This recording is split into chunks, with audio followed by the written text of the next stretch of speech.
right, Phil. Do you fly?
We're on television.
Inside, please.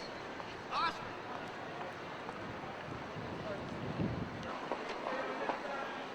Led by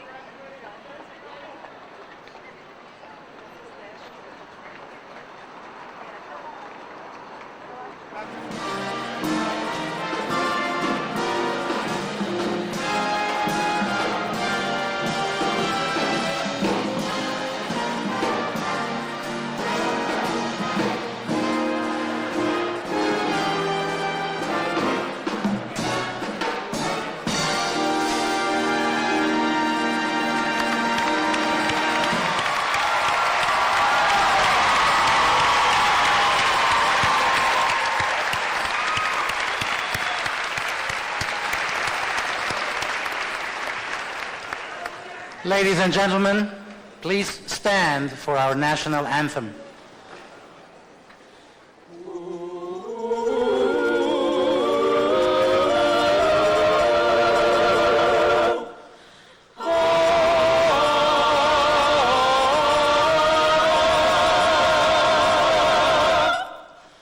Oh, say, can you see by the dawn's early light what so proudly we hailed at the twilight's last gleaming, whose broad stripes and bright stars through the perilous fight o'er the ramparts we watched were so gallantly streaming, and the rocket's red glare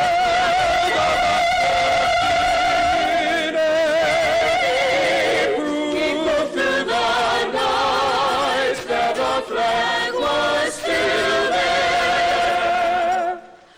Oh, say does that star-spangled banner yet wave o'er the land of the free and the home of the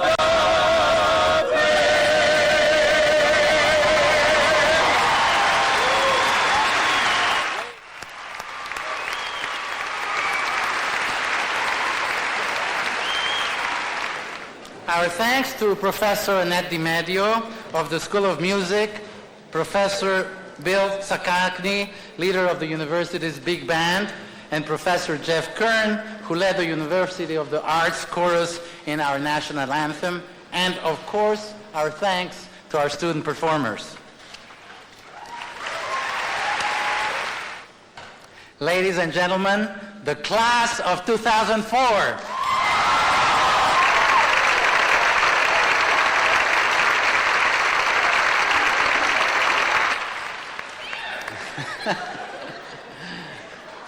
Graduating students, parents, relatives, trustees, alumni, faculty, student, staff, and friends of the University of the Arts, I am delighted to welcome you all to the 126th commencement of the University of the Arts.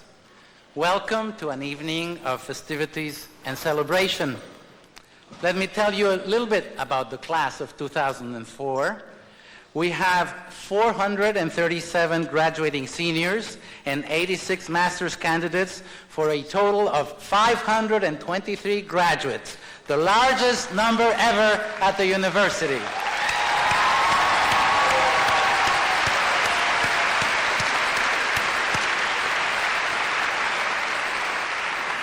You come from 31 states, California to New Hampshire, Arizona to Wyoming, Florida to Oregon, Connecticut to Washington, and from 19 foreign countries, among others, the Czech Republic, Malaysia, Russia, Korea, China, and Spain.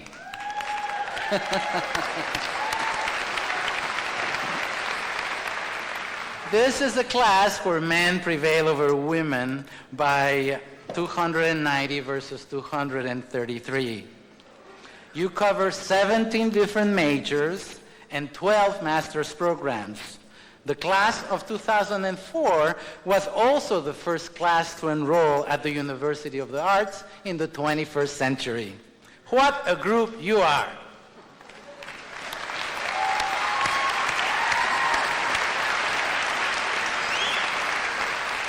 Our commencement is usually presided by the chairman of our Board of Trustees, Ron Naples.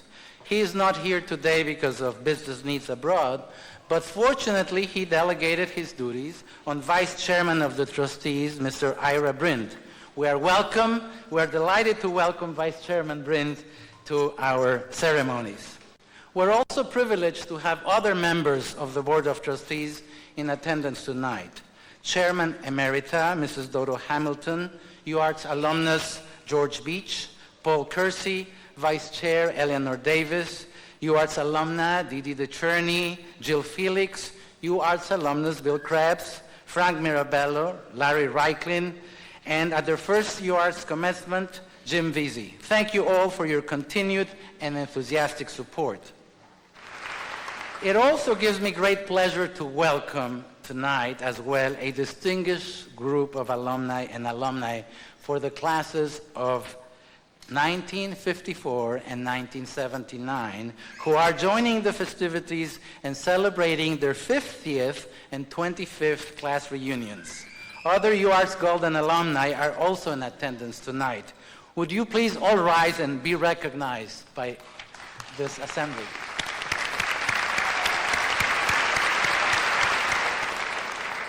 Present at these ceremonies are the deans, the directors, and members of our faculty and staff.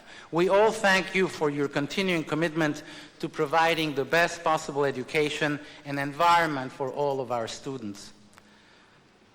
I am sure that at some point during the festivities celebrating the early years of the Pennsylvania Museum and School of Industrial Art, over 120 years ago, founding president of the trustees, Coleman Sellers, who would go on to earn over 30 patents, be the first to recommend the use of absorbent cotton during surgical operations, be among the early innovators of photography, and receive the Order of St. Olaf from the King of Sweden, turned to his founding vice president, William Pepper, the world-famous medical doctor and founder of the Free Library of Philadelphia, and with a firm handshake and proud sigh of relief, said, "We've done it."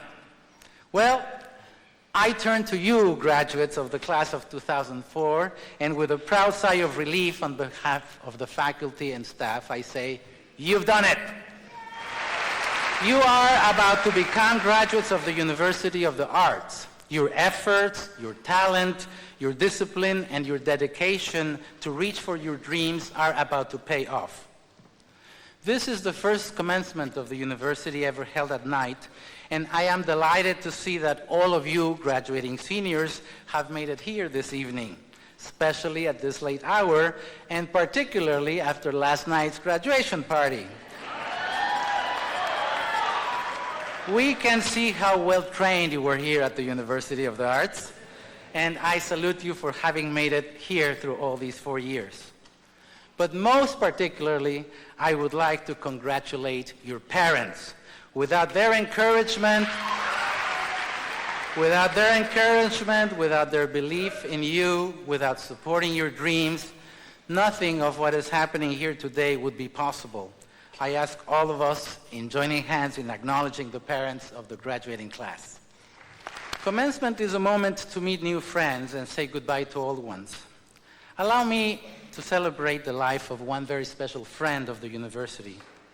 Well before the university came into its own as the University of the Arts, when it still was the Philadelphia College of Performing Arts, our dear friend, Mrs. Myrna Brind, was already an enthusiastic supporter of arts and education. Myrna Brind was involved in so many ways with the college and later on with the university. As a vital force, as an enthusiastic organizer, as a generous patron, a generator of ideas, a supporter, an ambassador, a fundraiser, a prodding conscience to make everyone excel and appreciate the full power of the arts. And while she was doing this for us, she was similarly engaged in other organizations and in pursuit of other areas of life because she had relentless energy, incredible discipline, absolute charm, a pure soul, and a heart that was open to all. Everyone was touched by Myrna's generosity and spiritual strength. This year, our world and our university lost a very, very dear friend. We all miss her, but she will live forever in our hearts. I ask you for a brief moment of silence, celebrating the life of our dear friend, Myrna Brind.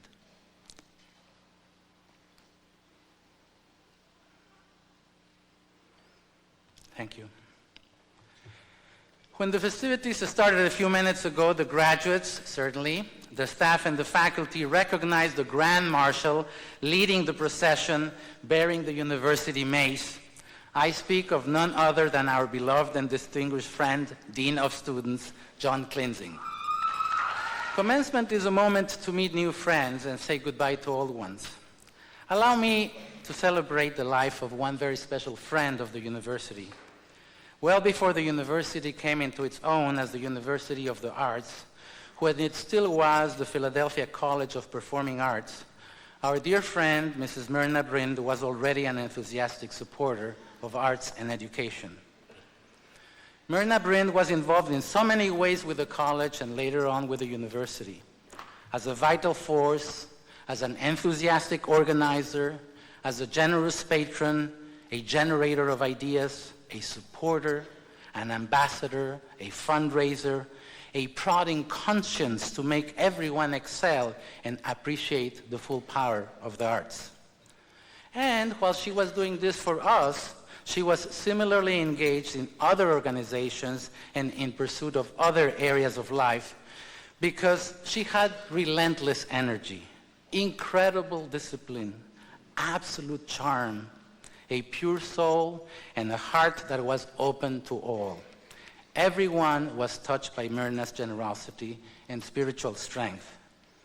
This year, our world and our university lost a very, very dear friend.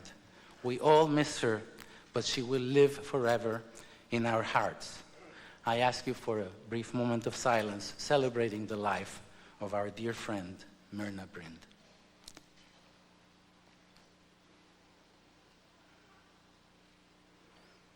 Thank you. When the festivities started a few minutes ago, the graduates, certainly, the staff and the faculty recognized the Grand Marshal leading the procession bearing the university mace. I speak of none other than our beloved and distinguished friend, Dean of Students, John Klinzing.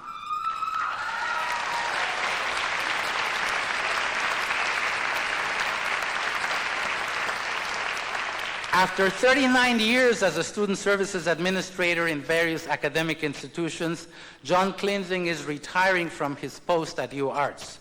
As he rightly says, I've been in school 117 fall, spring, and summer semesters, and it's time for me to graduate. For the past 15 years, Dean Klinzing has been an essential member of the UArts community.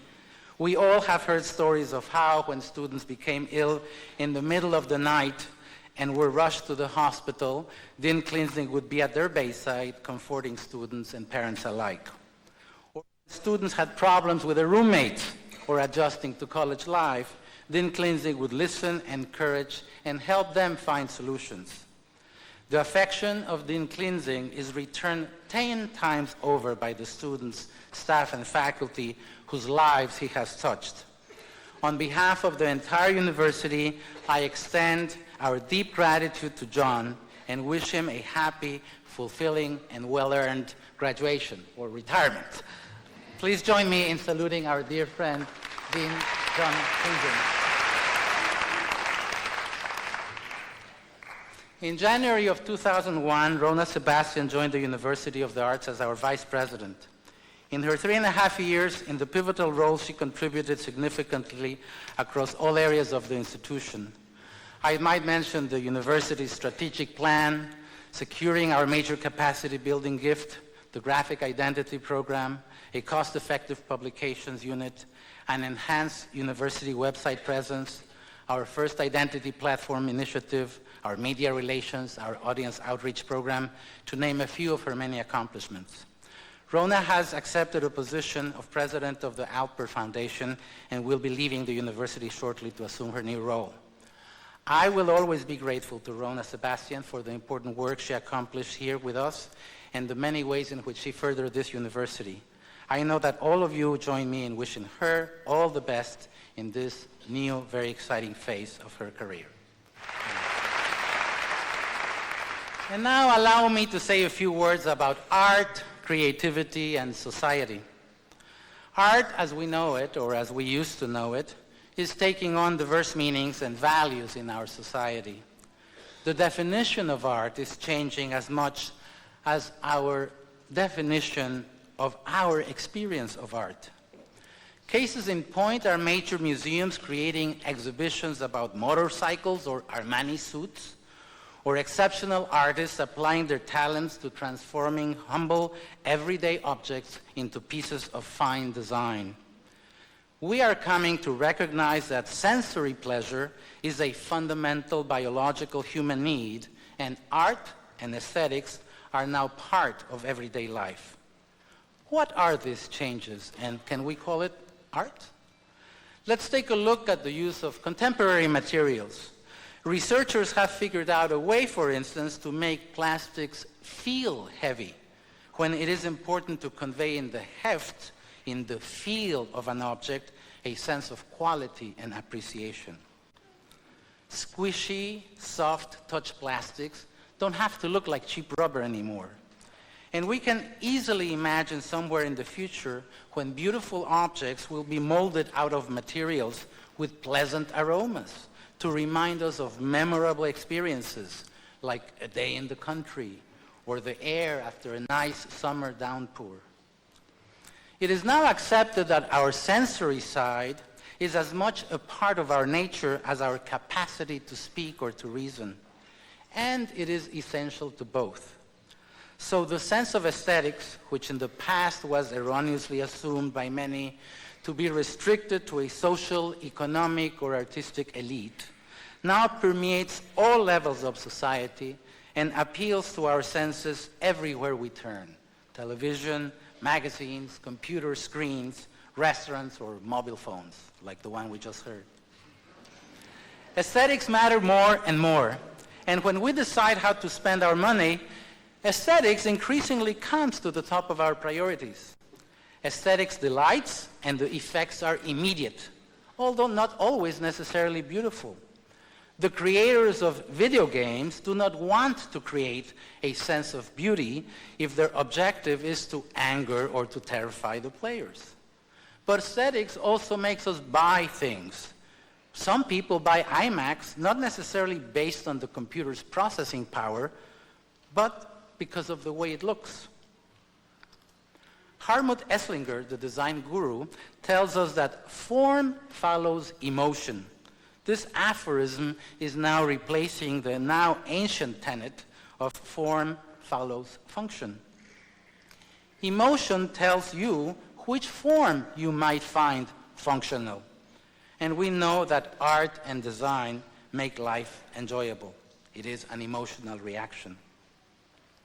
Recent books maintain that aesthetic creativity is as vital and as indicative of economic and social progress as technological innovation. Along with industrial design, we see a growth in environmental, product, and graphic design. And many of us are experiencing the pretense that we are artists and designers thanks to computer software that allows us to imagine ourselves as artists and creators, although we know we're not trained as such, or for that matter, have no competency or skill in those areas. Other changes are coming about. Wealthy people used to buy art as collectors or as investment. Now, people of all walks of life are buying art as a way to create a beautiful environment in which they can live, work, or play. Art, as we knew it, and the perception of what is art is changing. Another form of art and aesthetic experience is music. Music is still a mystery that researchers are trying to tease apart. No one really knows why music is found in all cultures, why most known systems of music are based on the octave, why some people have absolute pitch, and whether the brain handles music with special circuits or with ones developed for other purposes. Researchers have recently said that music activates the same part of the nervous system that deals with reward and emotion. They further say that the brain responds to music in a similar fashion to the way it responds to the stimulus of food, addictive drugs, or sex. I see I have your attention now. The ability to enjoy music has long puzzled experts on evolution because enjoying music does nothing that is evident to survival. The question they ask is, why should evolution have built into the human brain the sole steering source of pleasure? Recent research has produced a number of theories about the brain and music. It could be that the brain perceives music with the same circuits it uses to hear and analyze human speech, and that it thrills to its cadences with centers designed to mediate other kinds of pleasure. Or it could be, as preliminary evidence shows, that music activates our hormones. Some research shows that singing in church produces endorphins, a class of brain hormones thought to be important in social bonding. If music depends on brain circuits developed for other reasons, then is it just a happy accident that people enjoy it?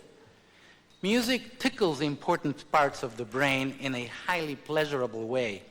In fact, a recent article in the newspaper said that music was auditory cheesecake. Music packs such a mental oomph because it can activate all these powerful parts of the brain at once. Darwin, the author of the theory of evolution, proposed that traits found attractive in courtship would enable their owners to get more genes into the next generation. Nowadays, evolutionary psychologists believe that the ability of enjoying music is no accident. Some see music as an excellent indicator of fitness in the Darwinian struggle for survival. The argument goes like this. Since music draws on so many of the brain's faculties, it vouches for the health of the brain. And since music in ancient cultures seems often to have been linked with dancing, which as everyone knows is a good fitness indicator for the rest of the body, then anyone who can sing and dance well is advertising the general excellence of their mental and physical genes to a potential mate, and vying for a spot in the gene pool of the next generation. So I say to you, dancers and musicians, on with evolution. Whether music is auditory cheesecake or a vehicle for courtship, its mystery remains. But the aesthetic experience continues to mesmerize us. What about all perceptions? Ever since the Romantic era, popular perception has it that artists and their creative spirit can only flourish when holed up in a garret, far away from the crass materialistic world of business, politics, and society. Only a handful of isolated geniuses made it, it was said, while everyone else gives up and takes up a real career. Both notions are wrong, and I won't bore you with plentiful details of successful and wealthy artists. We read about them every day. What is undeniable is that more and more artists are making long-term living off their creativity. As a recent article in the New York Times said, over the past decade, the biggest employment gains came in occupations that rely on people skills and emotional intelligence, and particularly among jobs that require imagination and creativity. Art and economics are now identified as partners. And creativity comes in many forms. Technological and economic creativity interact with artistic and cultural creativity. Creative people don't just come together where there are jobs. They come together in centers of creativity. And this has been going on since the dawn of civilization. Imagine ancient Rome or Athens, Egypt and Benin, Kyoto and Machu Picchu. Imagine the great creative centers today. According to some recent research, 38 million Americans, 30% of all employed people, belong to a new class called by Professor Richard Florida, the creative class. This includes people in science and engineering, but more importantly for us, people in design, music, communication, the visual arts, entertainment, among so many of the arts. The people in this creative class are those whose economic function is to create new ideas, new ways of looking at things, new ways of enjoying life in all forms and manners. All of them, all of you really, because it is about you that I am speaking, share a common universal value, that creativity, individuality, difference, and merit all count and all contribute to the strength of our society. The creative class is now part of our daily experience. Art, as we knew it, is changing. The aesthetics of music continue to mesmerize us. Art and economics are partners. Aesthetics, visual arts, design, media, dance, music, theater, multimedia, communication, all are intimately connected and are providing the biggest driving forces and the most extraordinary sensorial perceptions in the context of our new society. And you are at the center of it all. You are poised for the next big step of this century and the next big step in your lives.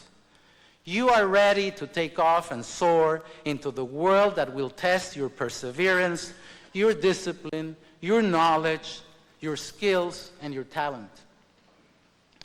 A leading scholar in the field writes that creativity is favored by an intellect that has been enriched with diverse experiences and perspectives. It is associated with a mind that exhibits a variety of interests and knowledge. We hope that you have acquired some of these attributes at the University of the Arts. It has certainly been the goal of the faculty and the staff of this wonderful institution to foster your artistic and creative spirit, to place you in the context of society, and to allow the languages of the imagination to flourish during your time here.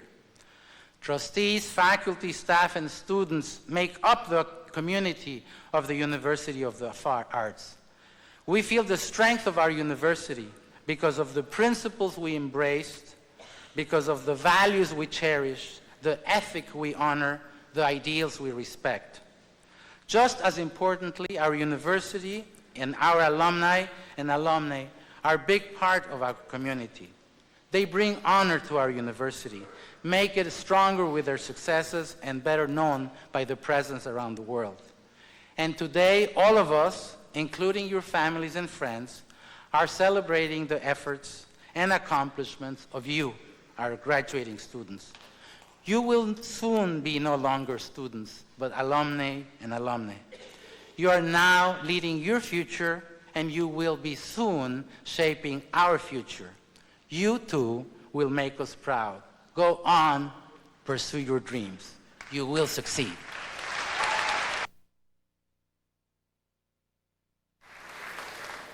It gives me great pleasure to call on the University Provost, Virginia Redd, to present the honors and citations for students. These students are wearing the university's Emmons Medals, a gift of Wesley and Ellen Emmons. Thank you, Mr. President. One of the things that is unique about this institution is that you are graded all of the time that you are here, not just on your artistic merit that you brought with you, but also on your intellectual merit that proves every day that you can handle yourself, that you have understanding, that you probe, and that you have an intellect that is going to stand you in good stead for the rest of your life. So unlike a school that has only academic courses to take, you have academic courses in liberal arts, which is 1/3 of your program, your major, and electives that you may choose from any of the colleges or liberal arts offerings. So when we talk about a grade point average here, we're talking about identifying students who have superior knowledge and intellect, as well as superior gifts. And that's why it's so exciting each year to make these presentations of the highest GPAs in the university in the graduating class. First, in art and design, Christopher Consul, illustration. Just a few words about Christopher. His grade point average is 3.895. We carry it out to 3 decimal points. He has earned the respect and admiration of his peers, obviously, and faculty for his superb talent and tireless efforts towards perfection in drawing. He received the Star Foundation Award from the Society of Illustrators annual competition for his Alice in Wonderland illustration, one of only 24 recipients from a field of 5,000 entries nationwide. He also won the RSVP Publication Award for a 2-page ad in Industry Directory to give his career in children's illustration a boost. We are really proud of you, Chris. Congratulations.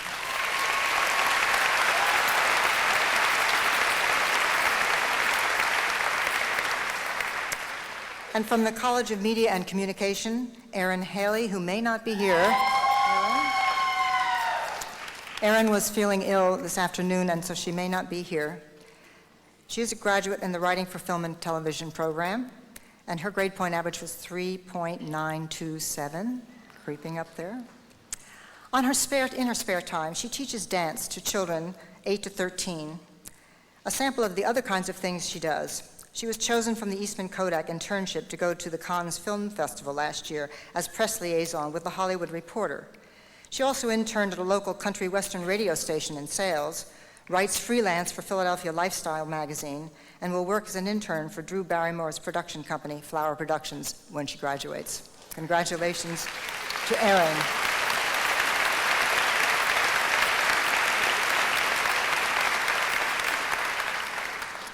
And in the College of Performing Arts, we have Laura Danelski in dance.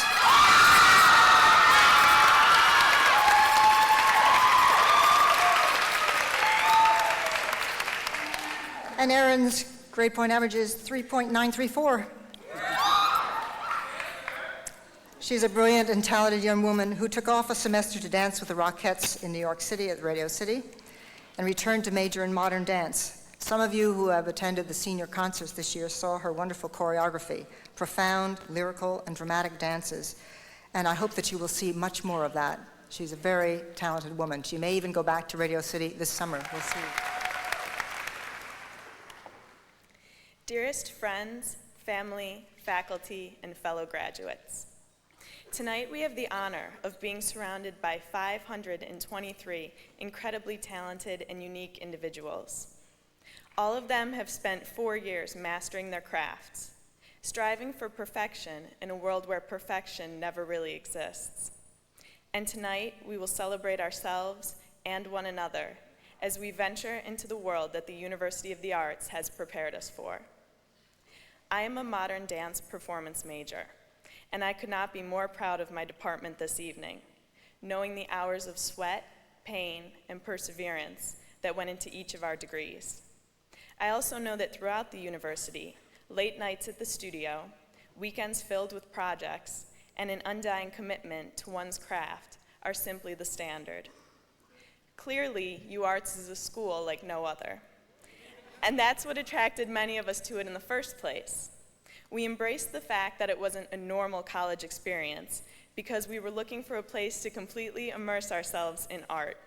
An offbeat university that would both nurture our individuality and prepare us for the future. A school where, on any given night, one could attend a jazz concert, an art exhibit, a fashion show, or a musical.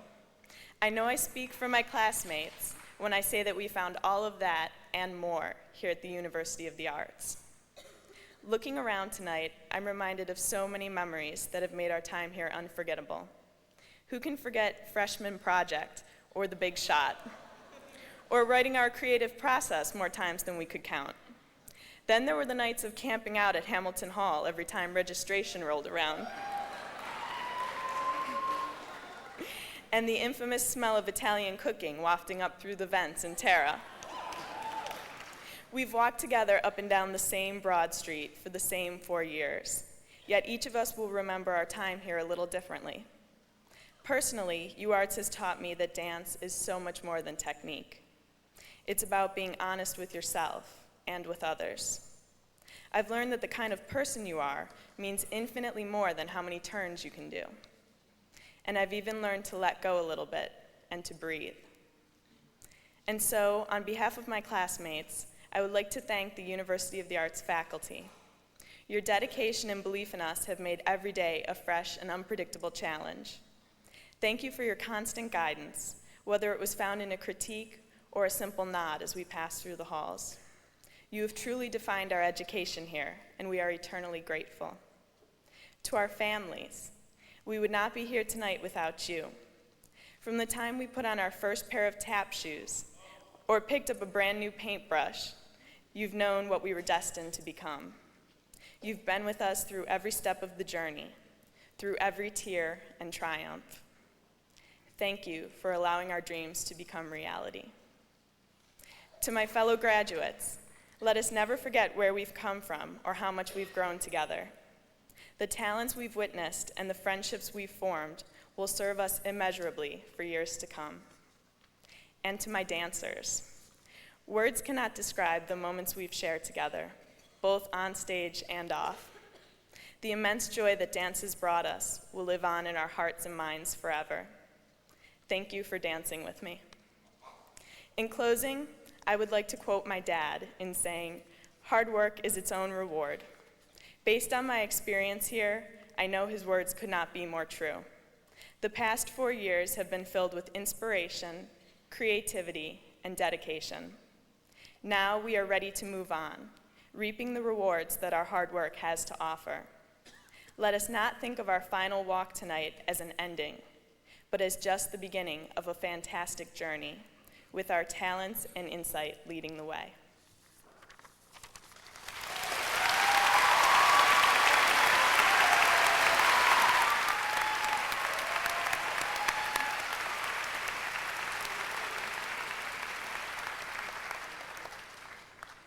I would like to ask Sarah McDonald and the provost to join me here at the lectern, please.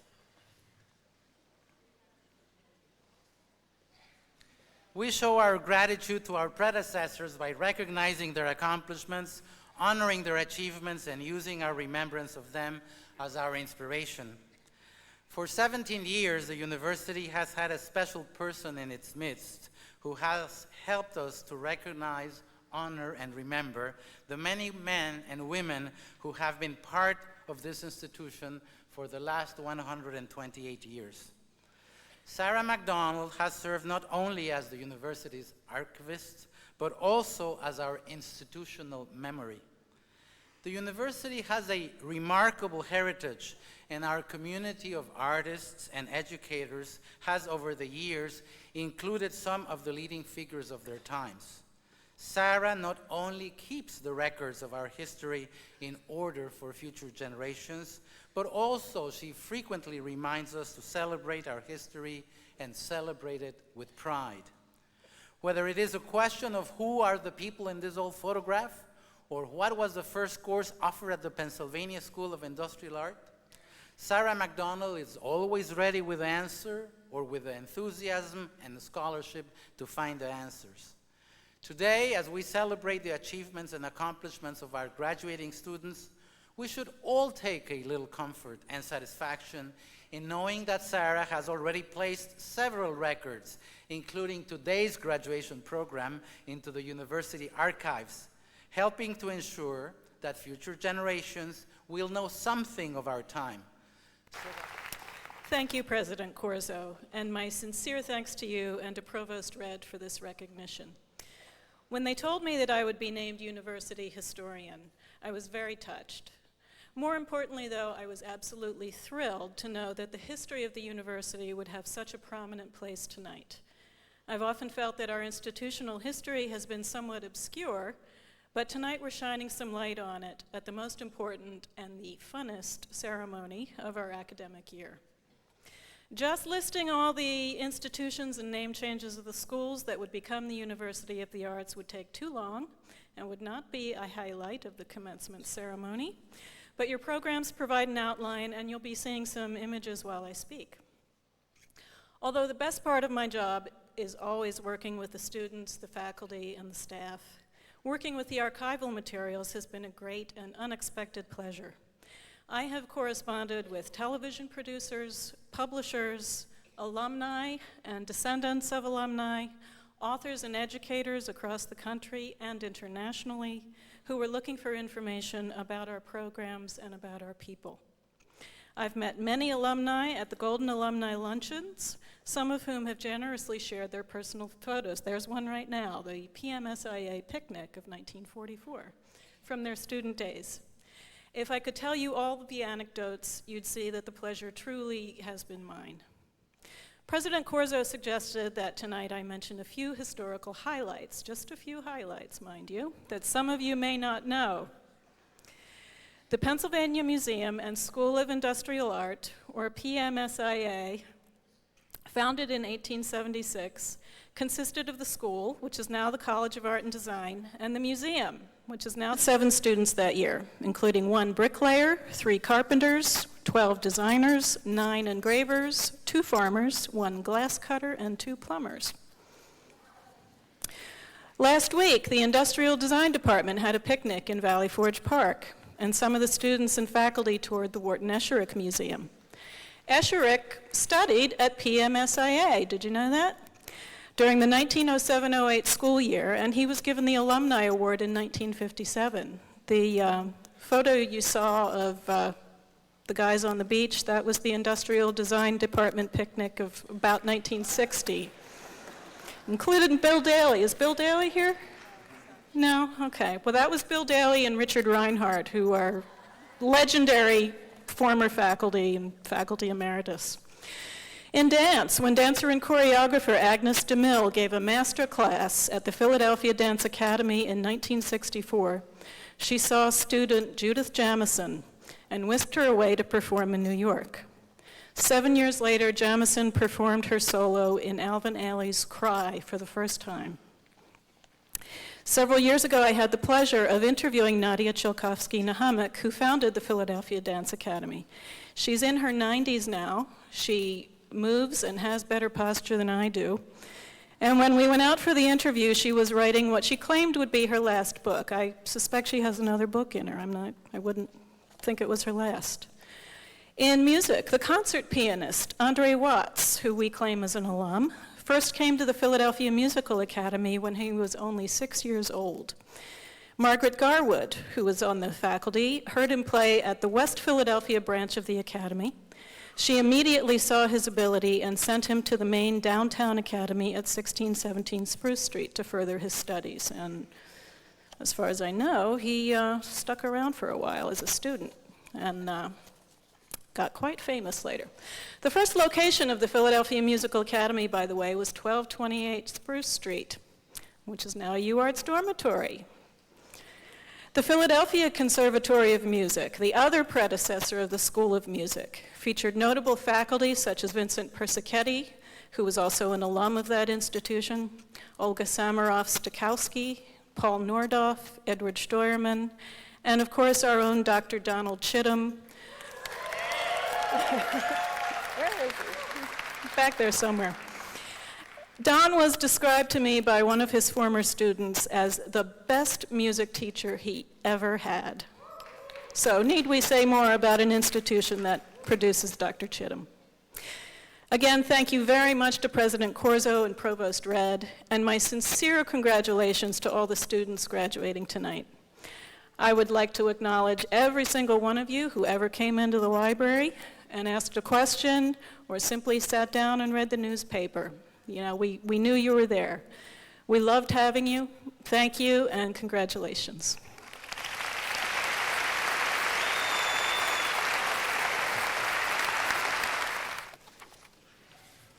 I now call on Dean Stephen Tarantal to present the College of Art and Design's Distinguished Alumni Award.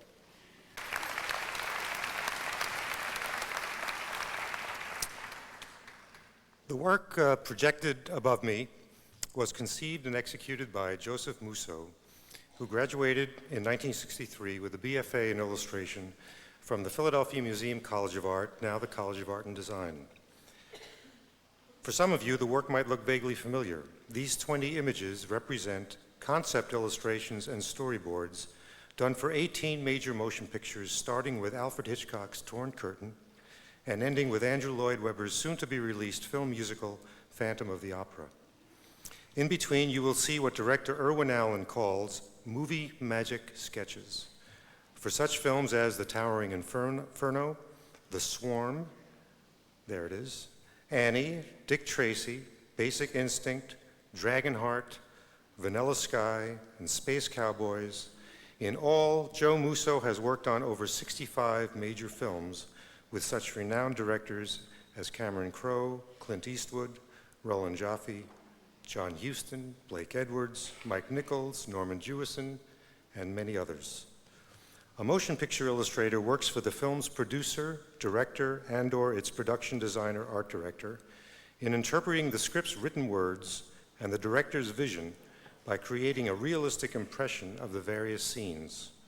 The basic assignments of the production illustrator are to develop concept sketches of the overall sets, scenes, and props, as well as storyboards that detail the composition and mood of each shot and the order that they appear in the film.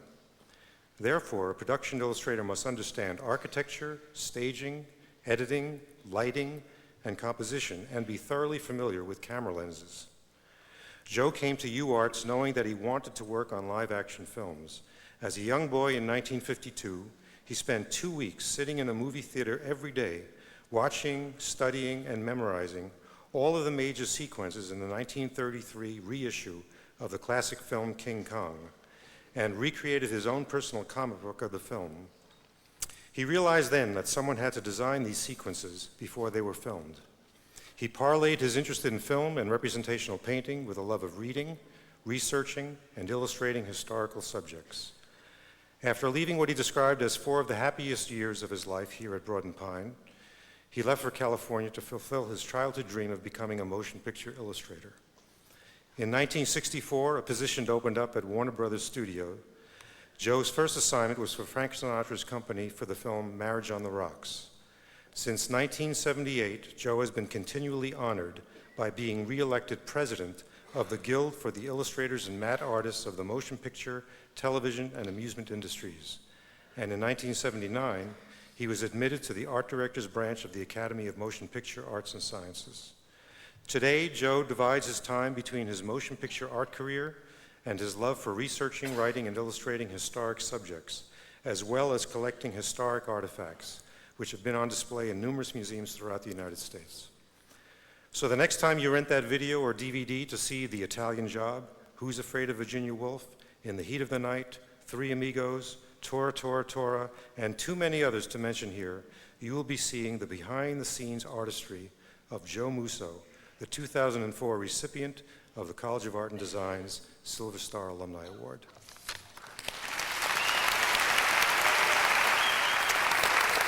I call on alumnus Joseph Musso to come forward to receive the Alumni Award.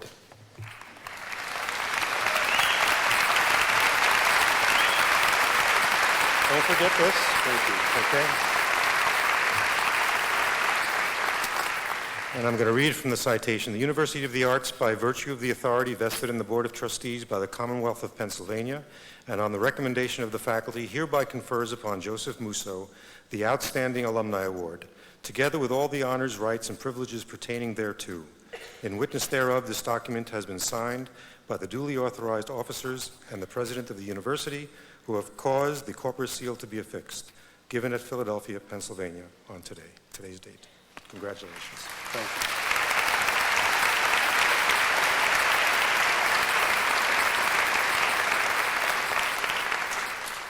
you. You know, when I graduated from the University of the Arts back in 1963, 41 years ago, hoping but still not knowing where or how far my ambition would take me in the motion picture industry, little did I think that one day that I'd be standing here in front of you and you would not only be honoring me, but I would give a chance to thank everybody for making my career possible. And I look back on those years, the 4 years of college, as 4 of the happiest years of my life. And some of my instructors like Albert Gold, Isa Barnett, Bill Irwin, Carl Sherman, and Robert Riggs, and many others, and to many of my classmates. And in taking that and in starting out, I'd like to share a couple of things with you when you walk down your career. Number one is always prepare for the unexpected. You think you've been trained for everything, but as soon as you get your first job, or you're going to get an assignment that you didn't expect, and you got to put your head to it and try to get it done the best you can. When I look back, the artwork that you saw projected here was all created before a single piece of film was shot. All this was laid out on paper ahead of time with various mediums, and they're translated to the screen. Naturally, once the film is completed, everybody remembers the movie, but nobody remembers all the thought that goes into it prior to being filmed. You're a little more lucky today because on DVDs and all, they have supplements where they show all, so many times, the artwork and all that went into the thinking to make that movie memorable that you may have seen. And I think back at the various different producers had various ways of imparting that to the crew. The Disney studios, for instance, would pin up all the storyboards and all the illustrations on big panels, and they wheeled them into the soundstage where the actors were performing, and everybody would sit there and study. They knew exactly, by looking at those panels, what scenes they had to film, where they were supposed to stand in the scene, and the lighting it was all laid out ahead of time. And of course, Irwin Allen, when he did Poseidon Adventure and Towering Inferno and many disaster epics, he would have sets of books printed up and distributed amongst the whole crew. Occasionally, he would get a different idea, and new sets of books would come out the very next day. And but Alfred Hitchcock was somewhat different. Of course, he had his art. He had everything laid out ahead of time and had all his artwork, but they were basically in his offices. And his crew basically knew what he wanted because they had all seen the artwork. However, the actors, they hadn't really been in there that often, hadn't really studied, so they really sometimes didn't know what he had in mind. A case in point was on this movie, The Torn Curtain, with Paul Newman. There was a sequence in the film where he was supposed to try to elude a communist security bodyguard by running through a museum, the Great Art Museum in East Berlin. Well, at that time, of course, East Berlin was under the control of Russia. It was impossible to film there, but Hitchcock wanted it in a movie, and it was going to be in the film. And so what we laid out is a series of things called matte paintings, where basically Paul Newman would be running down a walkway into a doorway in the Universal parking lot, and then we laid out a shot where an artist, a matte painter, would do a painting on a sheet of glass about so big on oil, very realistic, and that would be superimposed over this other piece of film, and when you saw it on the screen, it looked like he was running right into that building. Well, that was fine for outside, but inside we designed a whole elaborate set of interiors, one of which was looking down about 25 feet up onto a grand marble floor with all the columns going away in three-point perspective and all the paintings by the old masters on the wall and the statues and the sculptures and everything. And of course, all of this will be a matte painting this big. The only thing that was on the soundstage floor was a strip of marble paper going across the floor with the camera crew up in the rafters. So when Alfred Hitchcock brought Paul Newman on the set, Paul looked around. Now, he read the script. He knows he's gone through this big art museum. And he looks in there, and all he's got is, he's got rigging up there. He's got the catwalks. He's looking at the sides, and he's got a strip of marble paper. And Hitchcock told him to walk down that marble paper. So he looked around, not knowing if Hitchcock really lost it or not. He said, well, gee, Hitch, what's my motivation for walking on a straight line? Hitchcock just sort of looked back at him in his dry voice and says, well, if you don't walk in a straight line, you'll disappear under the mat, and nobody will ever get to see you in this scene.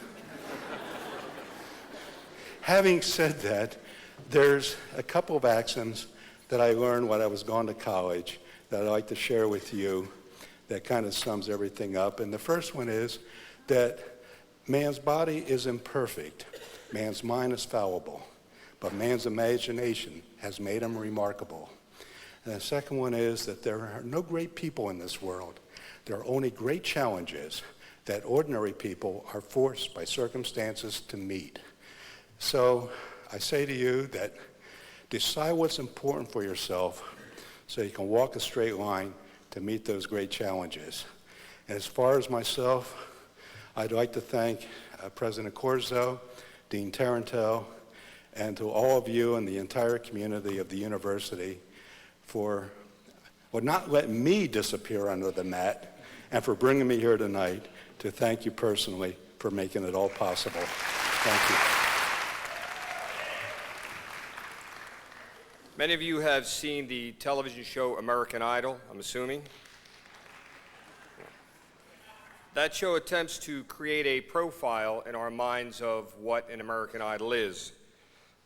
Please allow me to redefine it just a little bit and offer you a serious nomination.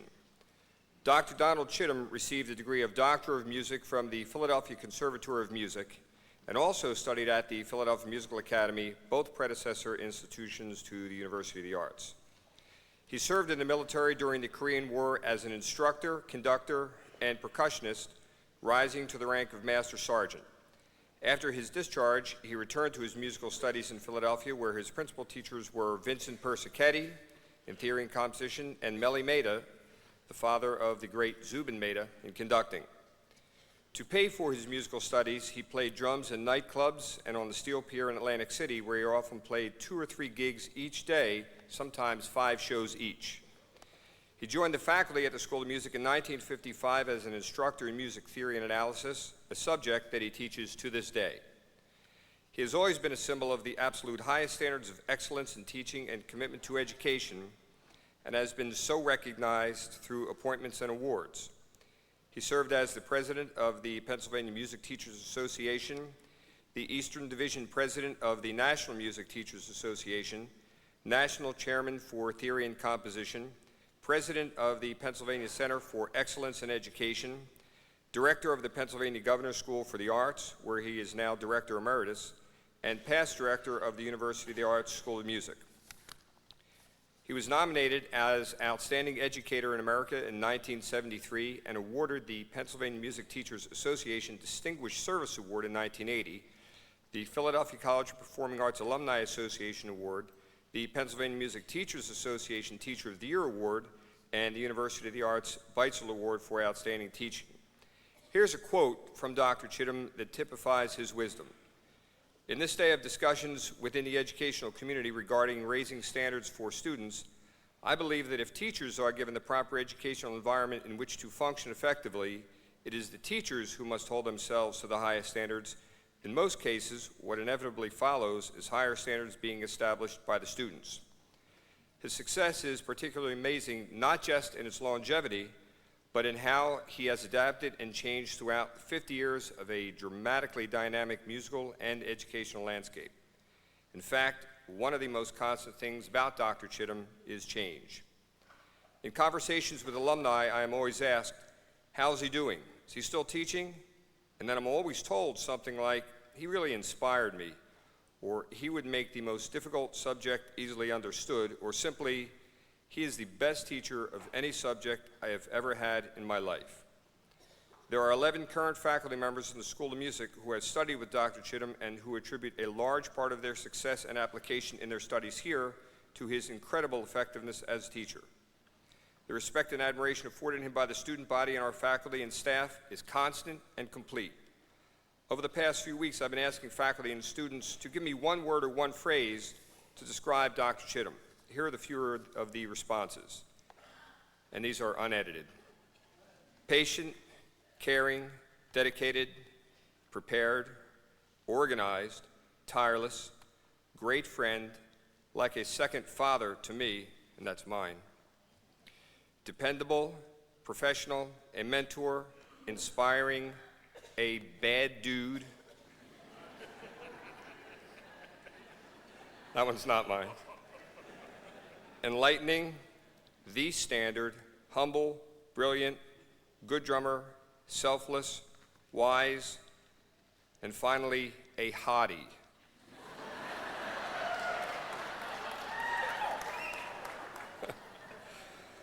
On behalf of every one of the thousands of students, faculty, and colleagues in whose lives he has made a huge difference, the University of the Arts community for 50 years of service, and musicians everywhere for a lifetime of inspiration, it is my honor to introduce and congratulate a great composer, theorist, teacher, administrator, leader, scholar, husband, father, drummer, and a true American Idol, Dr. Donald Chittum.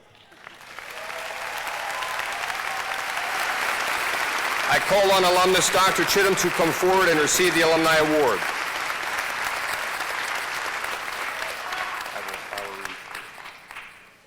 I will read the inscription. By virtue of the authority vested in the Board of Trustees by the Commonwealth of Pennsylvania and on the recommendation of the faculty, hereby confers upon Dr. Donald R. Chittum the Outstanding Alumni Award, together with all the honors, rights, and privileges pertaining thereto. In witness thereof, this document has been signed by the duly authorized officers and the president of the university who have caused the corporate seal to be affixed. Dr. Donald Chittum.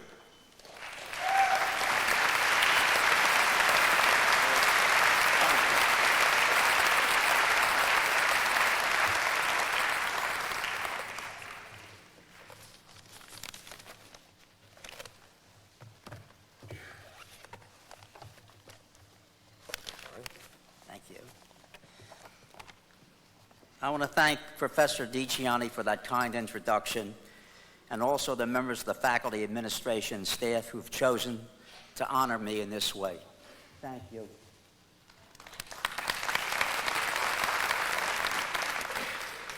I stand before you this evening not in the role in which most of you know me, that of a professor of music here at the university, but rather as an alum, something that all of you will be by the time you leave here this evening. I came to this institution in 1948 from a high school in which I, along with a handful of other students, felt quite different from our peers. We had the feeling that we were considered not in the mainstream because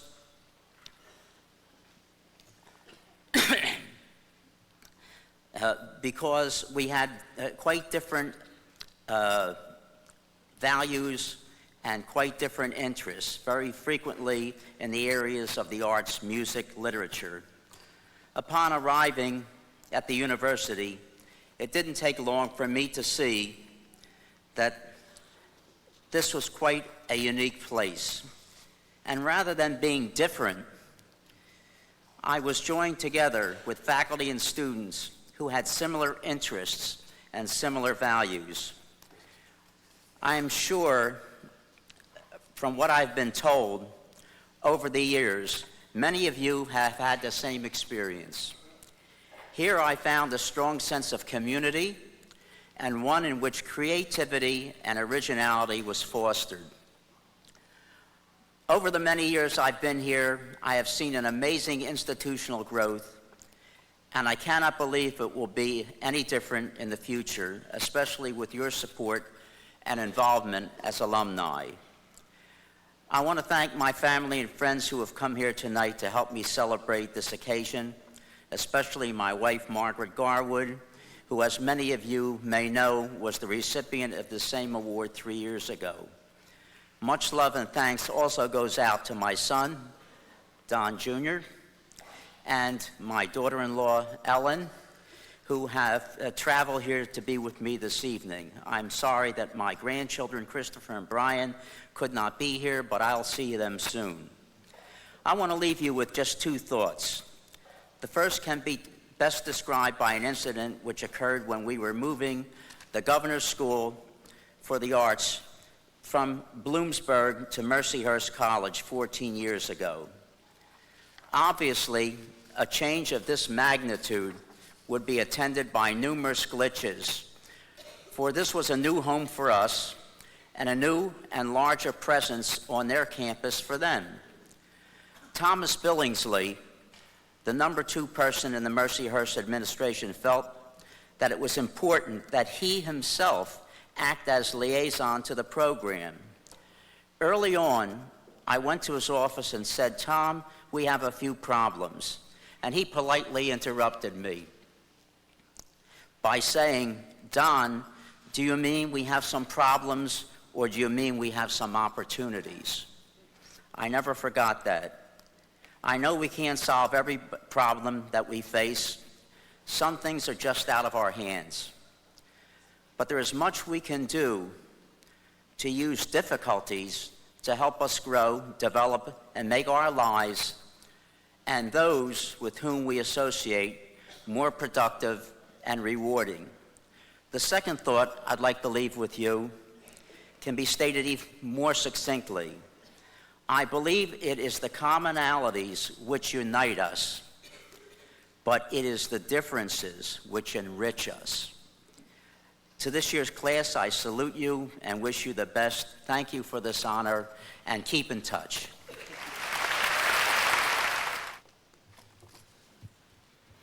Talk about a challenge. This woman that we are going to honor today has such a history and will leave such a legacy of accomplishment. It's very difficult to enumerate everything she has done, but let me attempt. First, I have to say, with such a beautiful name, the individual who wears it must surely be involved in the arts. Leilani, Lani Duke, Latin Duke, what a beautiful name. And so she is. On the screen, you are seeing images that capture some of the many successful ventures in the arts and education that Lani Duke has initiated. And you will see some famous faces, those of people who have supported her advocacy of arts and education issues. Lani is perhaps best known throughout the country for her courageous stance about and active promotion of the value of art in the elementary and secondary curriculum, not just as a frill, but as a core subject. How did she arrive at this view? As the founding director of the Getty Educational Institute for the Arts in 1982, she commissioned a RAND Corporation study of the state of art education in the school systems. In the majority of public schools, the researchers found that art was marginalized, a rainy day activity, as Lani put it. The RAND report, Beyond Creating the Case for Art in America's Schools, became the rallying cry for Lani Duke and her colleagues. The case was their belief that a more comprehensive approach to art should be taken, one that was discipline-based, that is, that integrated the creative process with learning about the history of arts, how to make judgment about the properties of art, and understanding the meaning of art. As she described it, today's school gatekeepers think of arts education as they experienced it, as holiday art or recreational, not as a cognitive process. She thought that by studying the arts, students can develop capacities for critical thinking and problem solving. And she goes on to say, the major shift in art education has been the recognition that the arts contribute to intellectual capacities that may complement but are different from traditional subjects. After several local tests of this holistic approach to art education in California, the Getty Institute, under Lani's careful but vigorous guidance, established 7 regional centers to educate and train teachers in this new discipline-based method. Over 12,000 teachers and principals have taken part in these institutes, and the viral effect on arts education has been extraordinary. It's difficult to imagine that Lani herself could have pictured this kind of future for herself upon receiving her BA in liberal arts from Denison University, or a year later her MA in political science from Syracuse University. And her understanding of public administration that must surely been helpful in wading through the various bureaucracies that may have resulted from her early work in Washington with Senator Javits and at the National Endowment for the Arts. Following these interesting political experiences, Lani went on to lead a successful campaign in California to increase the appropriation to the California Arts Council from $1 million to $13 million within only 2 years through a nonprofit organization that she and her colleagues founded. While director of the Getty Institute for the Arts, she also helped develop the national standards and state curriculum frameworks for the arts and teacher certification standards and student assessments, promoted the value of art education to business leaders, and the list of her achievements there is very long. And now, Lani has turned her attention to something quite different, literacy, how it all began. In 1995, a new president of Rotary International decides that Rotary clubs should invent ways to get young kids enthused about books. He appoints a committee to get the ball rolling. They discover that in 4 Santa Monica schools in California, the youngest kids almost never read books outside of school. Why? Because neither the schools nor the libraries had any pictures picture books for young children. What if Rotarians could read to kids and buy books for schools and libraries? Well, they did. This small gesture was like a spark spreading in a dry forest. Soon, 5 clubs teamed with the LA Times in a drive called Reading by 9, now funded by 16 organizations who donate thousands of books to schools in 5 California counties. And who is the director of this comprehensive effort? Lonnie Duke. About reading, Lonnie says, "It is the most important skill for success in school and society.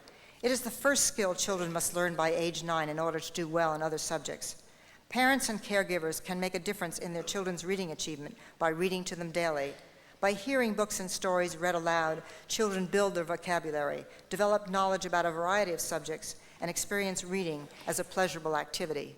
Remember that when your children are growing up." Today, we honor Leilani Lattin Duke, a woman of principle and passion. In recent years, besides doing everything she has been doing in reading, she has been with the Craft Council, the American Craft Council in New York. She has been the director and the vice chairman and the director of the development committee for that since, 1997, and to the current day. And now, we honor her for everything she has done in the past and will continue to do, but for her strong advocacy in arts and arts education. Lonnie Lattin Duke.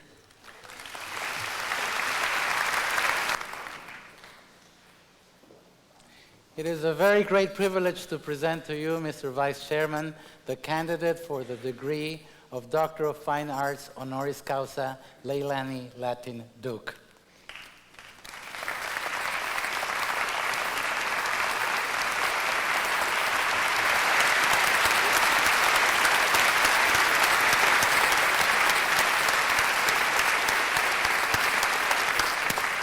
Thank you, President Corzo.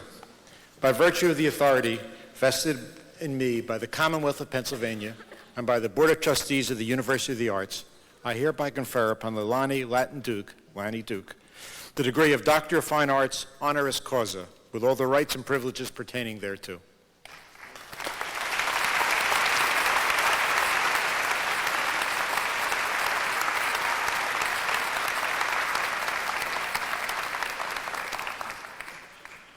Let me read.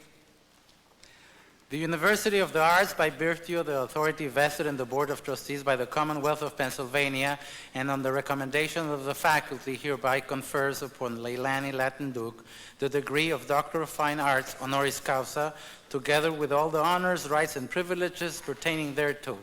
In witness thereof, this document has been signed by the duly authorized officers and the President of the University, who have caused the corporate seal to be affixed. Congratulations.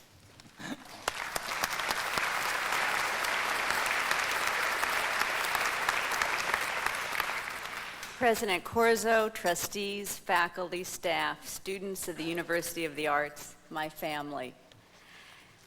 I will confess that I have always been in awe of artists most of my life, and being honored here today has given new meaning to an overused word, awesome. I've been living around artists for most of my life. My father, while an astute businessman, was the first artist that I lived with. He was an accomplished painter. But never being able to excel at communicating my ideas and feelings through making art, I directed my creative energies into arts administration and education, first working at the National Endowment for the Arts, then with the California Confederation of the Arts, as founding director of the Getty Institute for Education, and most recently as chairman of the American Craft Council. In those positions, I grew to appreciate the qualities that seem to be in the DNA of every artist I know. Foremost among those qualities is a compulsion to express ideas and feelings through paint and clay and metal and wood and textiles, glass, music, movement, action, and words. In fact, it often seemed to me that artists simply had no choice in the matter. They simply had to express their ideas by creating an object or through a piece of music, dance, theater, film, and the written word. Another quality in the DNA of artists is their capacity to see, hear, and feel the extraordinary, the unique, the specialness from the ordinary. The potter sees an elegant teapot or a wonderful vessel from a lump of clay. A metalsmith sees a sinuous gate from a pile of scrap metal.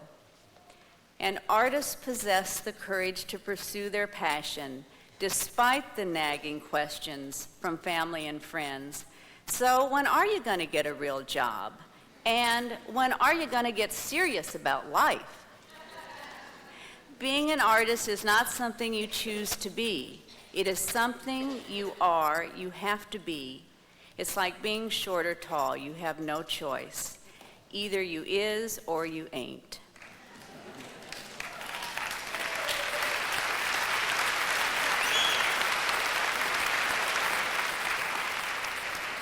As graduates of this fine institution, you have had the privilege to pursue an education in the arts of your choosing, but you are a minority. Today, many of the more than 42 million children in our nation's public schools rarely, if ever, have the opportunity to be introduced, to be exposed, or to be educated in any of the art forms. During my 17-year tenure at the Getty, we championed a comprehensive approach to teaching art in elementary and secondary schools. It was based on the belief that students will have a more significant, meaningful, and lasting experience with art if their art making is informed by content from art history, criticisms, aesthetics. Initially, art teachers did not embrace that approach, but as models of classroom practice and teacher education demonstrated and proved its value, this comprehensive approach was adopted. Today, it is clearly evident in state and national standards for the visual and performing arts that define what students need to know and what they should be able to do. We can already see the outlines of the world that awaits children coming of age in the 21st century. They will rub elbows with ever more diverse mixtures of peoples in classroom, workplaces, and on the ever-expanding worldwide communication networks the new technologies make possible. As each of you new graduates pursues your life's calling in the arts, you can bring inspiration and hope to children growing up in a world rife with conflict and controversy. You will have many opportunities to open their eyes to the beauties and the wonders of the arts. And when you do, I am confident you too will probably find it to be one of the most gratifying gifts you can give to any child. Thank you for honoring me here today with this wonderful, wonderful honorary degree, but more importantly, thank you for honoring the field of arts education. Thank you so much. The Board of Trustees of the University of the Arts voted to confer on Mr. Roberto Memo the degree of Fine Arts, Doctor of Fine Arts honoris causa. Mr. Memo was taken ill and on the advice of his physician was not able to travel to Philadelphia from his native Italy and join us tonight. It is unfortunate not only because of his state of health, but also because we will not be able to share in his enthusiasm and delightful manner. A major business leader in Europe, Roberto Memo, is a driving force in the dissemination of art and art appreciation in Italy. Whether he is organizing world-class exhibitions, restoring the beautiful Palazzo Ruspoli in downtown Rome, sailing in his restored schooner with the King of Spain, or sharing a frothy cappuccino with his old school friends in his beloved Lecce in southern Italy, Roberto Memo is a renowned patron and art collector and a major philanthropist. Thanks to his partnerships with other Italian and European banks and corporations, his exhibitions have ranged from Canova to clay and from Nefertari to the Aztecs, and they reach millions of people every year. In the same way that the University of the Arts is committed to inspiring, educating, and preparing innovative artists and creative leaders for the arts of the 21st century, Mr. Memo has encouraged the European business community to involve its employees with the arts and brought an appreciation and delights in the arts to so many. We salute Roberto Memo and wish him a prompt recovery.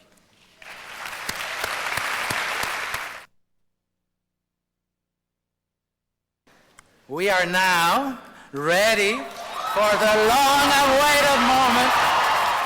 Will the graduating class please rise?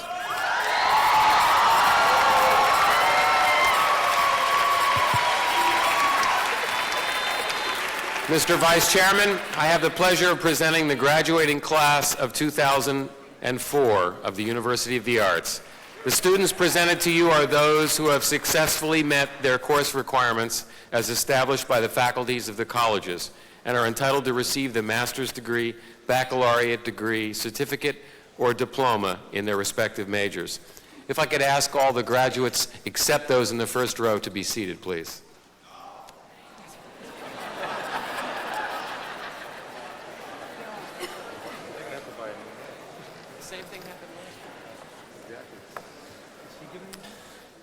Before there was a face or hand to hold, an eye to meet, a scratch to kiss, before you pinned on mittens against the cold, before, that is, you had a child to miss, a pram to push, a fridge door full of art, before all this, before the world made claims, you gave them life. Now we shall do our part. Our honor is to dignify their names. And so we turn to the calling of the names.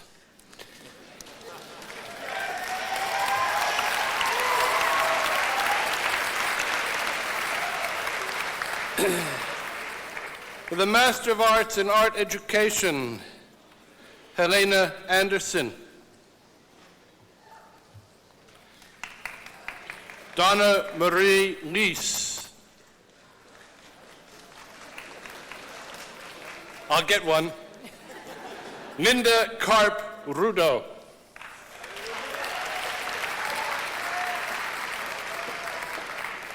David J. Widener.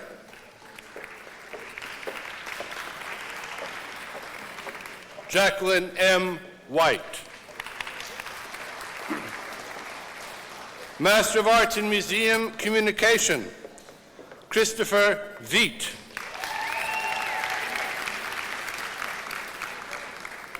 He'd better be good, he's the only one.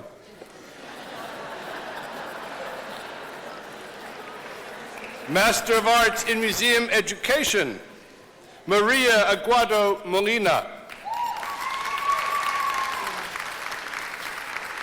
Ilana D. Bruton. Linda D. Carpenter. Tracy Lynn Dean. Emma Fernandez. Sarah Diane Guinier. Tracy Harther.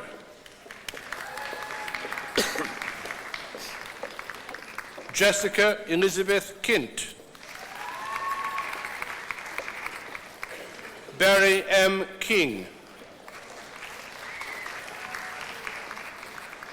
Lucy Jane McDonald. Jamise Leslie Newsom Williams. Magdalena T. Nijander. Carly C. Ofstun. Amy Phillips Iverson. Rachel Rogers Dohanchik. Cynthia Scheuer.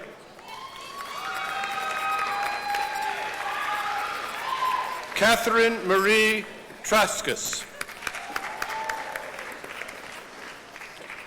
Kirsten A. Wendland. Yuka Yokoyama. Master of Arts in Teaching in Music Education, Sean M. Arliss. Michael Joseph Drobich. Rebecca Larson.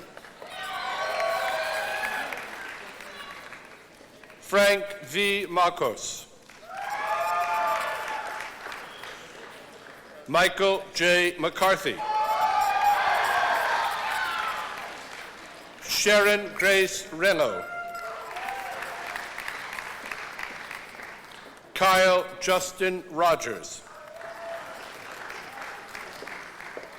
Estavia M. Rowe. Larissa Vendensky. Mark A. White.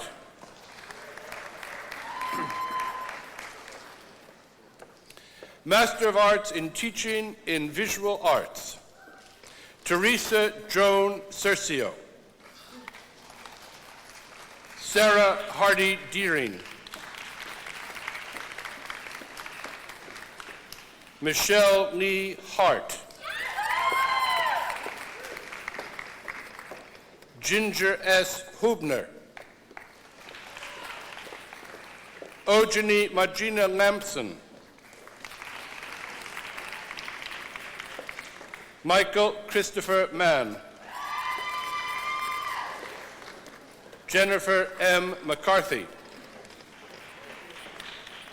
Stephen Nicholas O'Boyle. Stacy Michelle Potter. Erin Judith Roop. Bethany Ann Sandone.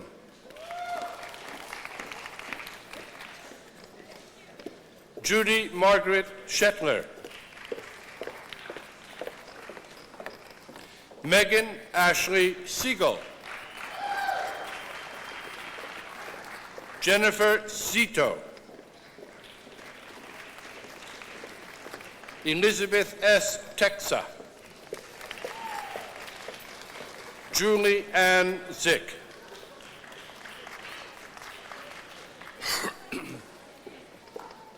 Master of Fine Arts in Book Arts and Printmaking, Kathleen Amelia Baldwin.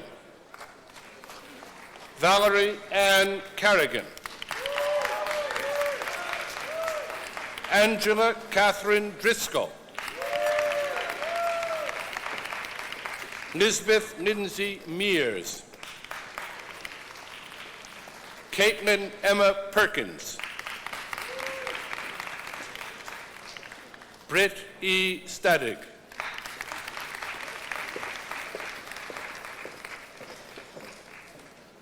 Master of Fine Arts in Ceramics, I hope a friend of our person in museum education, the only one, Ann Carter Foster.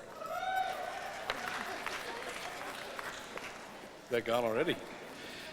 Master of Fine Arts in Museum Exhibition Planning and Design, Summer M. Brown. Ichi Chung.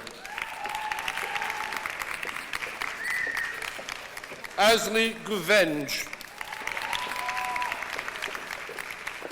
Kelly Ann Huchka. Kristen Maria Metropolis. Sine J. Ostro.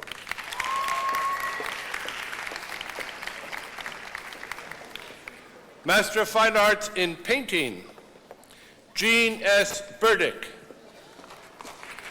Justin Joseph Bursk. Morgan Self Craig. Cynthia Westbay Herron. Kalina A. Sabri.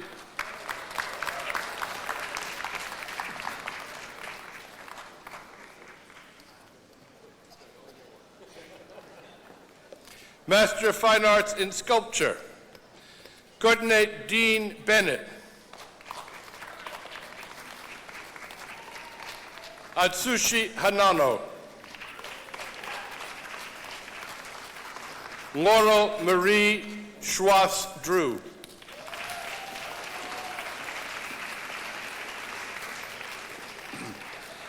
Master of Industrial Design, Thomas William Corlett, Jr.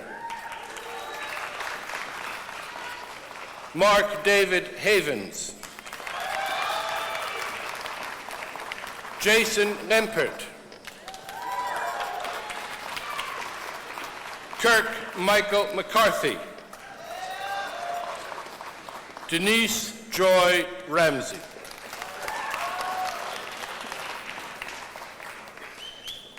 Master of Music and Jazz Studies, Brian Baker.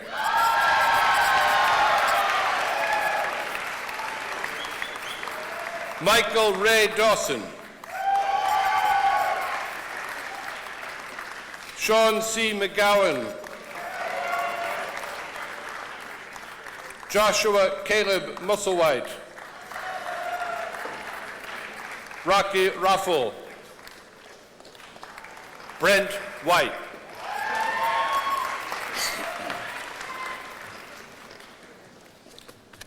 And now we come to the bachelor's degrees.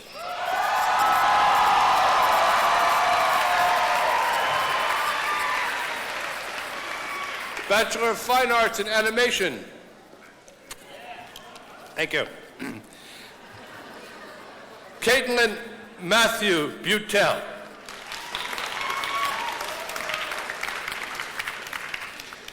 Lauren Ann Cipollo with honors.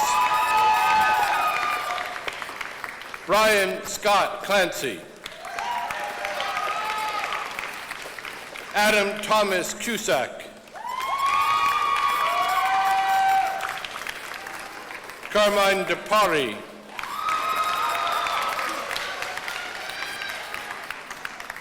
Michael F. Doonan, Jr.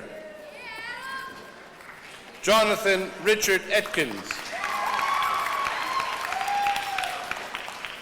Christopher Peter Farinella. Kyle Emerson Gentis. Nisha Ann Cry with honors. James E. Marone. Stephen Murphy. Michael R. Murrow. Louis Peng. Daniel Pepito. Matthew Scott Quickle. Akil Hamam Saab. Stephen Michael Shivers. Manminder Singh. Christopher Earl Smith. Andrew Francis Toutant. Greg Thomas Tuja. Robert Gregory Watson. Adam Lewis Weaver. Stephanie M. Juhas with honors.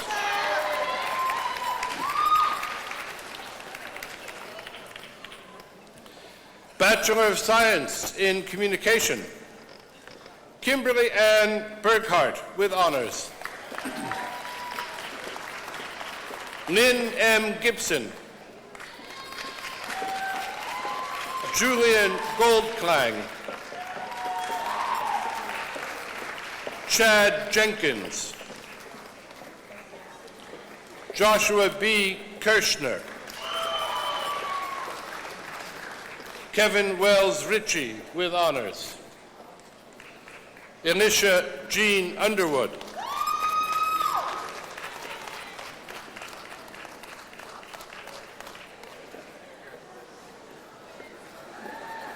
Are you quite ready?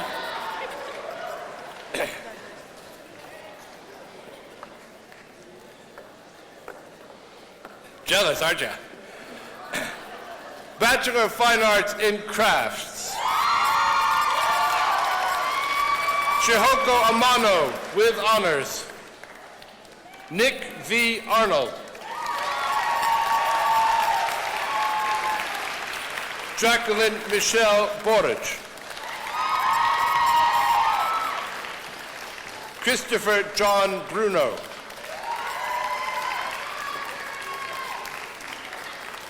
Claudia Anna Crisson with honors, Vanessa Marie Cronin, Adrienne Nicole Dalton,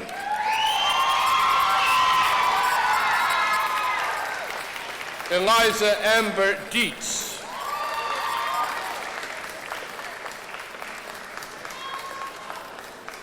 Elizabeth Ann Eberwein,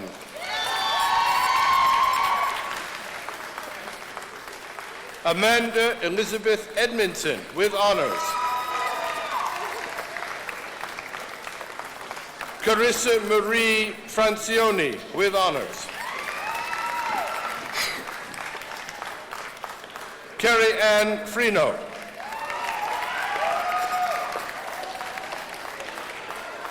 Bethany Lynn Heist,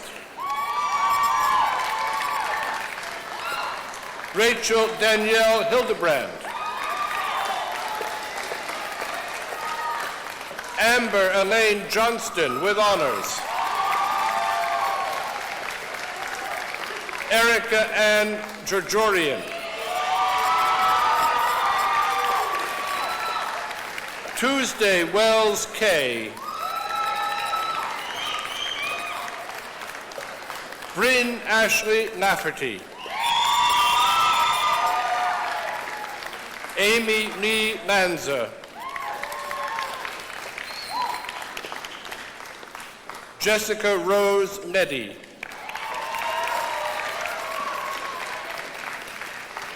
Claire Mayer McDermott, Sarah Elizabeth McKenna with honors, Shotland Judith McQuaid, Misty Lee Meekins, Amelia Jane Messick, Tara Jean Neal, Andrea Lee Oliver, Katie Patricia O'Neill, Christine Plowski, Jean C. Prominsky with honors, Kelly Lynn Raspa, Heather Lynn Rowe, Emmanuel Josepha Solomon,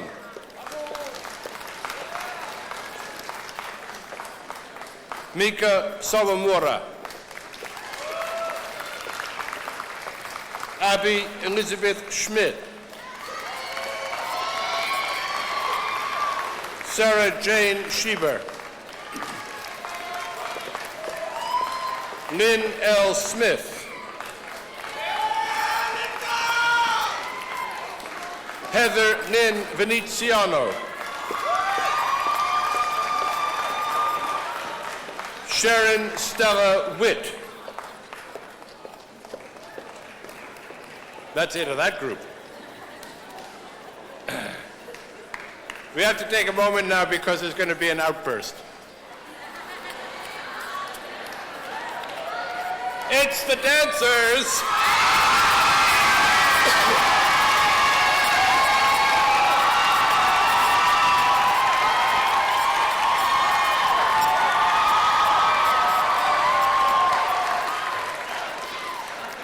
How did I know, huh?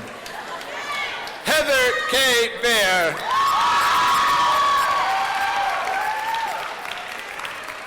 Brandon L. Brown.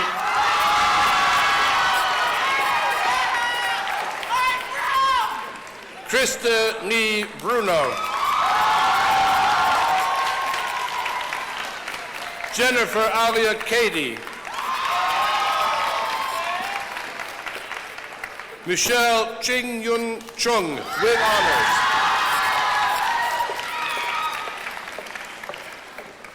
Brendan McGowan Dayhill. Jessica Lynn Daly.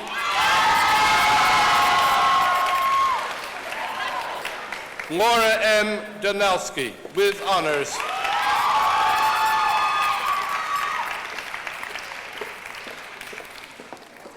Devin Elizabeth Isley with honors.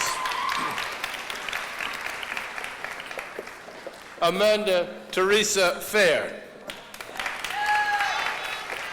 Leslie Ann Ferrelli with honors. Christine Marie Fissler.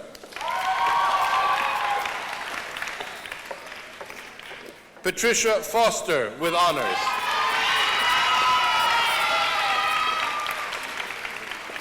Julia Alexis Grubb. Christina Ray Hedrick with honors.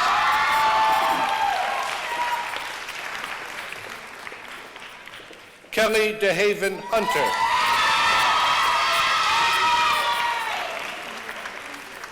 Jessica Lynn Jennings with honors. Laura Jane Johnson with honors. John Kinnett.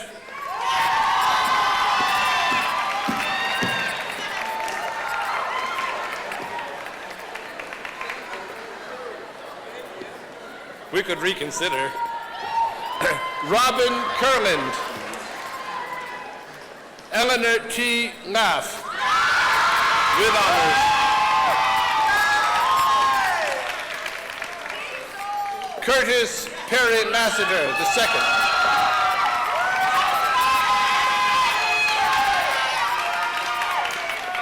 Christina M. Merrill.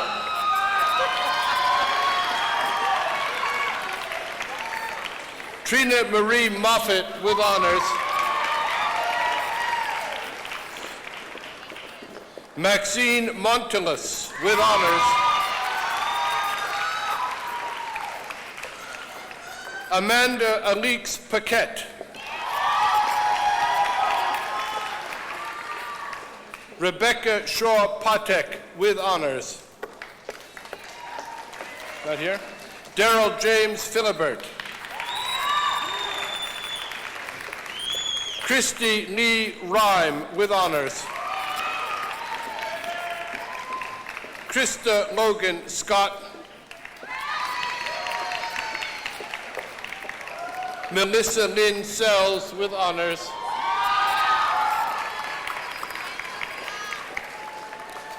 Kate Sicchio.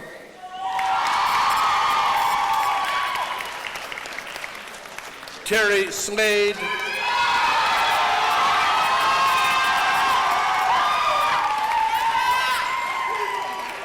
Blythe Erica Smith. Erica Ray Smith. Maureen Elise Toner.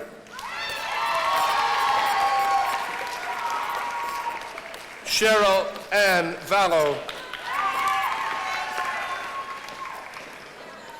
Kristen Marie Wellinghoff with honors. Alyssa Marie Westervelt. Deneen Sherry Wright.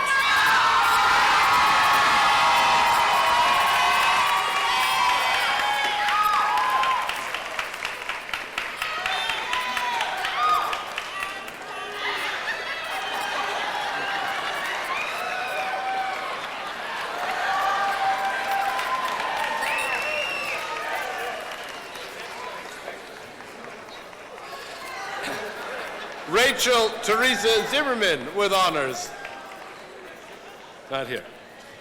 Oh, well, that's over. Now we come to the staid folk in the Bachelor of Fine Arts in Dance Education.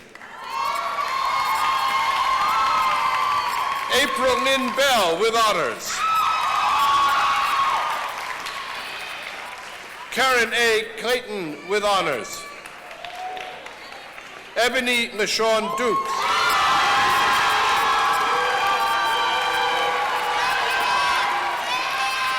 Monica Lisa Horowitz.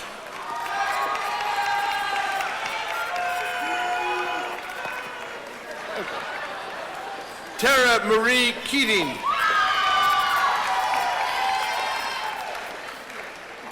Megan Ray Lewis. Rachel C. McIsaac with honors. Juliet Lauren Mahon with honors. Carolyn Marie Marcinkowitz. Faith Janelle McPherson.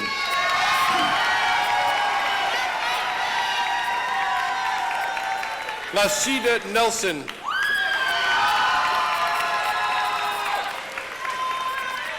Dara Dramani Stevens with honors.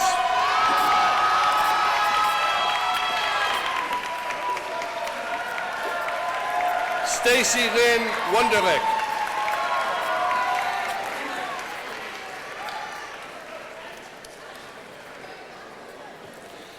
Bachelor of Fine Arts in Film Digital Video. Benjamin Glassford Comstock. Jeremy S. Doe. Jesse Gorham Engard. Gary S. Hanna with honors. Daniel Martin Kelly. Marshall C. King.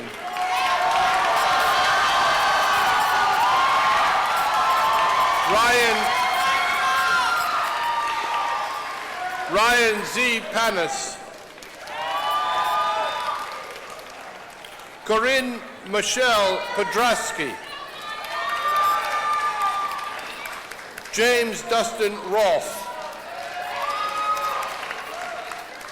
Max Sainville.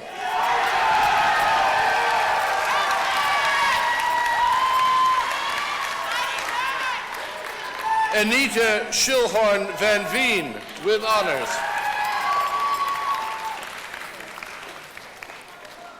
Mark Charles Wakowiak.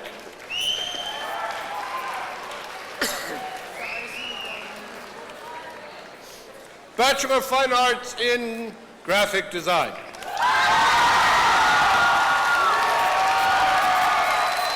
Angela Ray Bergdahl. Right on top of things. Robert N. Bigwood Jr. Lauren A. Canizaro with honors. Tracy E. Christian. Veronica J. Cisneros. Jean Pablo Conrad. Valerie Noel Daniel.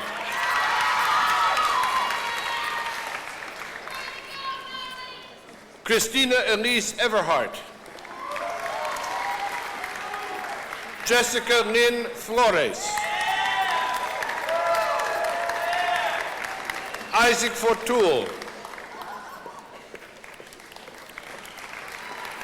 Jason C. Gansky. Christopher Chiverghese.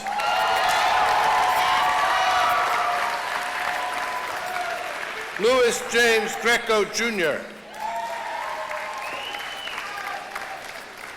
Emily Ruth Green. Jean R. Guzzi. Kevin Andrew Hammond.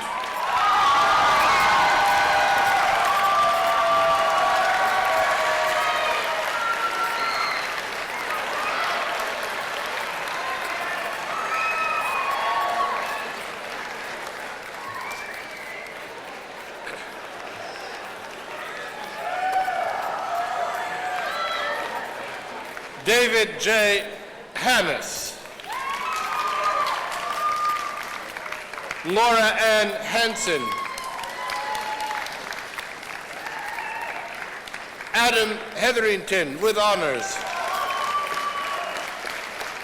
Elizabeth E. Hoffman. Enrique Jones. Matthew George Cable. Namrata D. Kalonga. Stephen K. Kuznicki. Ala Lapin. Gregory Joseph Merendola.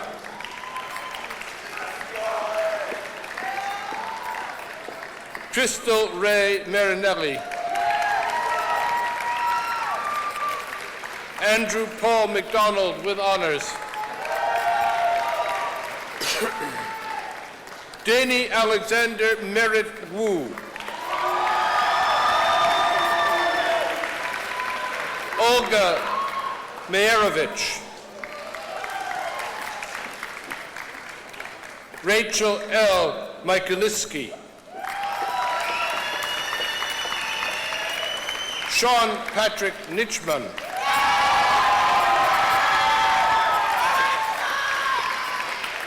Carrie Beth Paul. Matthew Daniel Paul. Cassandra Louise Pedersen. Jessica F. Phelan with honors. Gina Podrup.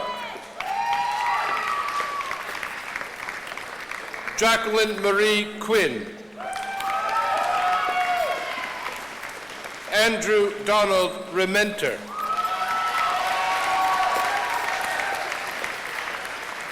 Pierre Lucette Robinson.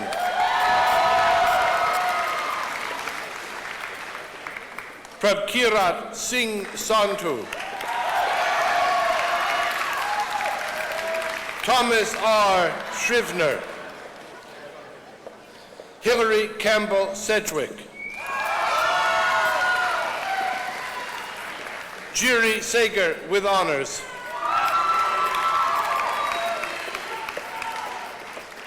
Zachary Michael Schiffer. Christopher G. Smith. Thomas Christopher Smith.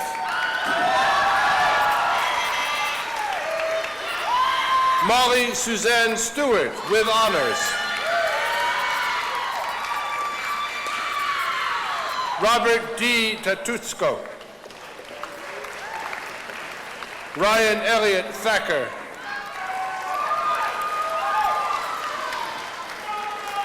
Gregory G. Van Brugge with honors. Sophia Volkova.